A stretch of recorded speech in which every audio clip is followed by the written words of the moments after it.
Hello. Welcome. Please take a seat.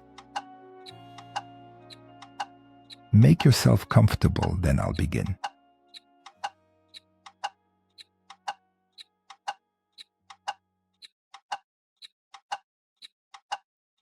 The dice rolled like distant thunder. They clattered against the lacquered table, bouncing once, twice, before coming to rest beside a pile of silver coins dulled by years of handling. The room held its breath for an instant. Then laughter broke out, coarse and fleeting, the sound of men who lived by chance. Ching Shih sat apart, watching. The years had softened her hair into threads of white, yet her posture remained unbent.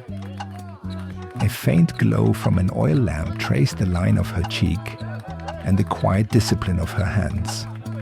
She moved a single coin forward, the gesture so deliberate that the others fell silent without knowing why. Outside, the sea murmured against the pilings of the gambling house. It had been years since she had set foot on a deck, yet the rhythm still called to her.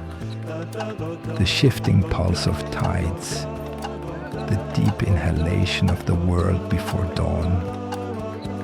"Mother Ching," one of the gamblers whispered, half reverent, half mocking. "Is it true you once commanded 1,000 ships?" Her eyes met his, a faint smile, sharp as the edge of a blade.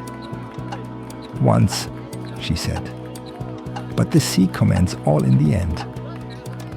The man laughed uncertainly, turning back to his dice. She did not correct him. Her attendants moved quietly through the room, refilling cups, sweeping stray coins into neat stacks. The air smelled of rice wine, smoke, and the faint trace of salt carried inland by the evening wind. A musician plucked a slow melody on a sangxian. Its notes drifted like ripples across water. Ching Shih leaned back, closing her eyes. In the dark behind them, the years began to rise. The roar of storms, the thunder of cannon, the red sails of her youth unfurling once more in memory. She had been many things.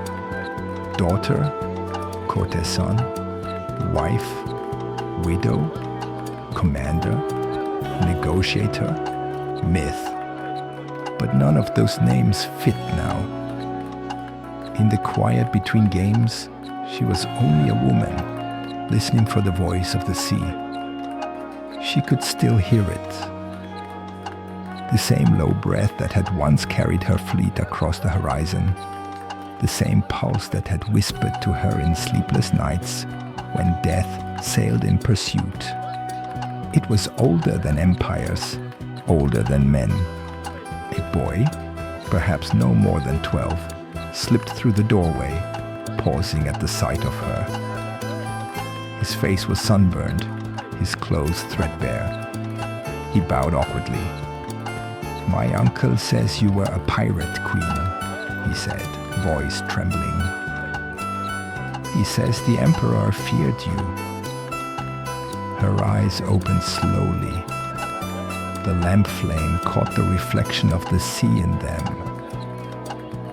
"The Emperor feared chaos," she answered. "I gave him order."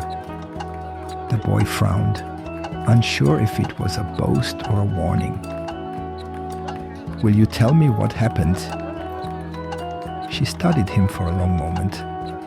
Somewhere outside, thunder rolled beyond the bay, soft but certain, the sound of rain approaching across the water. At last she nodded. "Sit," she said. "But listen as sailors do, with patience. The sea does not give up her secrets quickly." He knelt beside her table as she lifted the cup of wine and watched the first drops of rain strike the open door. Her voice lowered, becoming almost part of the storm. "I was born in Guangdong, before the rivers turned black with smoke. The world was smaller then, but just as cruel. Let me tell you how a girl from the docks came to rule the sea." The dice rolled again, softer this time, like distant drums calling through the mist. Outside, the storm began.